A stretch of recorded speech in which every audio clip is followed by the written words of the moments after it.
Hey everybody, welcome back to BigRedEDC.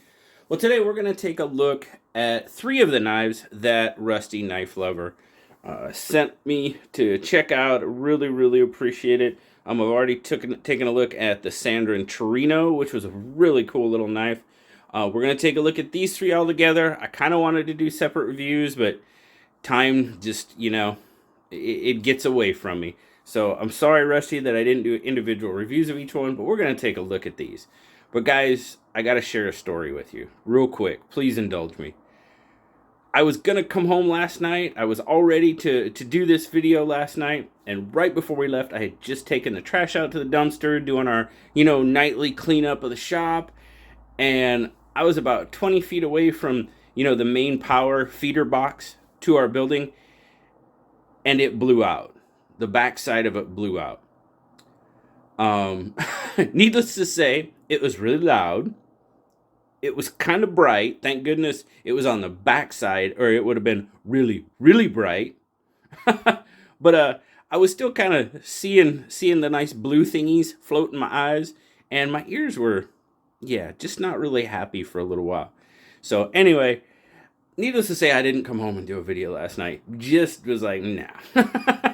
Not after that. Very interesting thing to happen right before I left work. But, so I had to, that's an interesting thing, man. That's a lot of electricity, and man, can it go boom. Wow. But come to find out, the culprit, a rat. A rat had apparently gotten in there and took a couple of wrong steps and created a short. And unfortunately, we saw the evidence today, and wow, I never really thought I'd see barbecued rat, but now I have. So I guess my life is full. But anyway, I had to share that with you. Let's talk about some knives. Now, if you remember from the unboxing, we took a quick look at all 3 of these, and that's kind of what we're going to do again. I've carried all these knives. The little fixed blade I pretty much carried, kind of around here, around the house, outside and stuff. The other ones definitely went to work with me and all that stuff. But this is the Rough Rider Coal Miner Electrician's knife. The first thing that really surprised me was the kind of the be prepared on there. I thought that was really interesting on a coal miner's knife. Now maybe on a scout knife or something like that. But it did. It surprised me. Now, I have a couple of electrician's knives. I have a Klein Tools, and I have Camillus. The Camillus was actually my uncle's when he worked for the Army Corps of Engineers. So that's really cool. I have a memento to remember him with, very much so. But what actually got me first into the whole electrician's knife, and you've got the 2 blades. Now this one obviously has the coal miner on it. And I've seen a couple people share where they actually removed this with a little bit of buffing and that type of thing. And then, of course, you have the locking kind of screwdriver, wire stripper type blade. And it's definitely a locking blade. But my first experience with electrician's knives, and some of you military guys, older military guys maybe, if you were in the electrical fields in the military, you might remember X-Lite kits. And some of you just electrical type guys might know X-Lite by name. Well, what an X-Lite kit was, we had them, they were like little luggage, a suitcase. And it was full of electrical repair tools. And one of those tools was an electrician's knife. That was really my first experience with one while I was in the Navy. And that was just kind of, and I never really thought much about it, to be perfectly honest with you, because there was one always in the kit. We kept it in the kit in case we needed it, obviously. I mean, there was pliers and tweakers and not those kind of tweakers. I'm talking about real small screwdrivers where you used to adjust potentiometers and stuff like that. Those kind of tweakers, not the other kind of tweakers. And just, basic tools for working on electronics. That was my first experience. This is a terrific little example. I mean, it's done really well. Another example of Rough Rider. You got a little bit of a gap, in there, but overall, just another great little Rough Rider knife. I mean, what you got on the main blade there, you're looking at about 2 3/4. overall, it's going to be right about 6.5 overall for length. And then your screwdriver blade, what's that going to be overall? It's about 1, 2, 3, 4, 5, 6. Yeah, 6 and almost 6.5 overall. You know, great little knives. Now, do you see these too much more anymore? I mean, quote unquote, and trust me, I put myself in this category. Old timers may carry them, but you know, it's a great little knife. I love them, and like I said, mine, that was my uncle's. I mean, that one's gonna be one that I cherish forever. But just a really, really cool little knife. Now this one, wow, you want to talk about pretty. But let's talk about the slip. This is actually an Mkm Leather Slip. You've got magnetic closure there, you know, put it on your belt or whatever. Now, what I find that I really like about this slip, and I'd never tried one before. When I'm at work, I don't carry, and we're really like working. I don't carry a lot of stuff on my belt.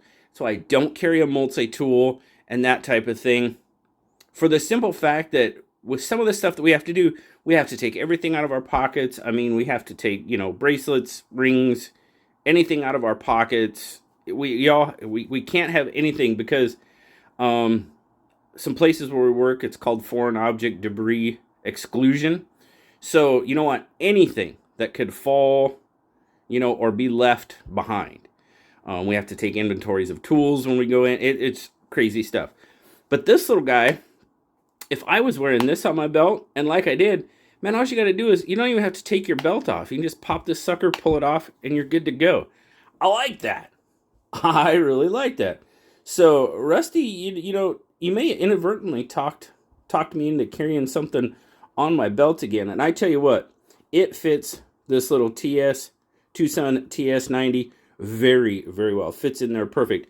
I tried some of my other knives. My Pioneer X fits in there pretty darn well. Little snug, but it fits pretty well. Quite a few of my knives fit in that little slip. So I'm digging that. I'm digging that guy. But let's check out this Tucson. Full titanium. No pocket clip, as you can see. Now, it is a slip joint. Now, this one's got a little stiffer pull. I'd call it between a 6 and a 7, somewhere in there. And that's kind of subjective between people, but I mean, it's right in there, 6 to 7. M390 on the blade. I love that blade. I just love that reverse kind of tanto. I mean, the overall profile of it, look at that. It's got a really, really good looking overall profile. Everything is milled very well. There's no sharp spots. You know, you've got a decent choil there. Just a really, really nice looking knife. Really comfortable. The milling on the handle, let's take a look at that. We'll close the blade and we'll be really careful. But look at the milling on that handle. Done very well. Lanyard hole. Kind of in the back spring there. Kind of incorporated into the back spring. Very nice. But it's just built really, really well. Like I said, that's back spring. It's a little stiff. Not bad. Not too bad. But overall, just a fantastic, fantastic little knife. Really, really enjoyed carrying that one.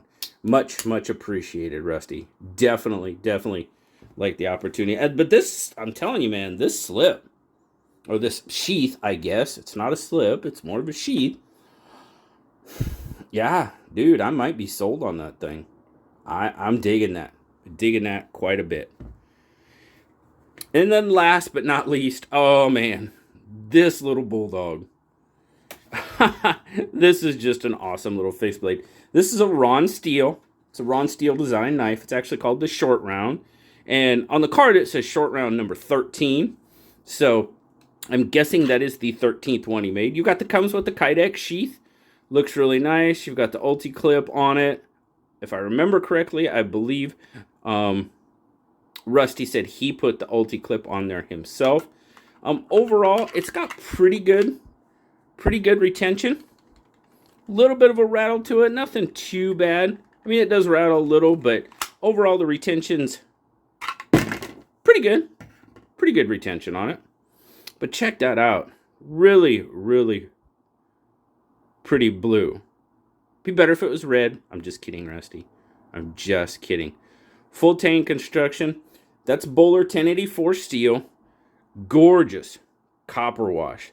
I'm really liking copper wash on these smaller blades. I don't know what it is, but it's just a really, really nice touch. Look at that blade. There you go. There's the look. It's more of a maker's mark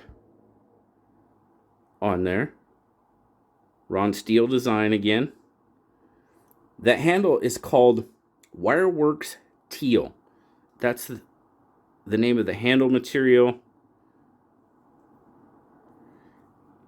Full tang, of course. Your tang is just a little proud. Not really an issue in use. Then, of course, we got the lanyard on it. Matching lanyard bead there. Now, it is a smaller knife. Real quick, we're just going to check how much. What's it? 1, 2, 3, 4, 5. About 5.5 inches. You got about 2.5 inches of blade, 3 inches of handle. Now, if you're obviously gonna have to choke up on this. I mean, if you have a lanyard, you can get back on it, but you would have to have a lanyard because I mean it's a 2-finger grip really. Without the lanyard does give you some stability, but you're definitely gonna want to choke up on it. I know I do. And then that fourth finger's kind of 3 and 3.5, 3 and 3/4.